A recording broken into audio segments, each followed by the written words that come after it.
অনেক আল্লাহর কাছ থেকে চেয়ে না সন্তান। আমার যখন বিয়ে হয় আমার ছেলে মেয়ে হতো না। 8-10 বছর ধরে ছেলে মেয়ে হয়নি। অনেক কষ্ট করছি আমি, অনেক কথা শুনছি মানুষের। মানুষ যা খাতি আমাকে বলছে আমি তাই খাইছি, তারপরেও কোনো সময় আমার ছেলে মেয়ে হয়নি।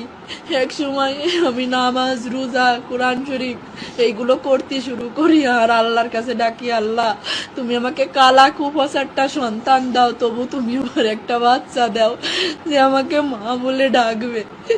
ডাক্তার কবিরাজ দেখাতে দেখাতে আমার সিনথিয়া হয় আমার বিয়ের 9 বছর পরে গিয়ে। সিনথিয়ার যখন 4 বছর বয়স আমার আবারও বাবু হয় না, আমি আবার চেষ্টা করি, তখন আমার রাইসা মনে আমার পেটে আসে। হ্যাঁ, তখন থেকে আমাদের জীবনটা বদলে যায়। আমাদের জীবনটা এত সুখের ছিল না, অনেক কষ্টের ছিল আমার জীবনটা আর আমার স্বামীর জীবনটা। একে তো সন্তান হারা, আমাদের টাকা পয়সার সমস্যা, সবকিছুর সমস্যা ছিল। যখন আমার রাইসা আমার গর্ভে আসে আমার জীবনটাই বদলে যায়।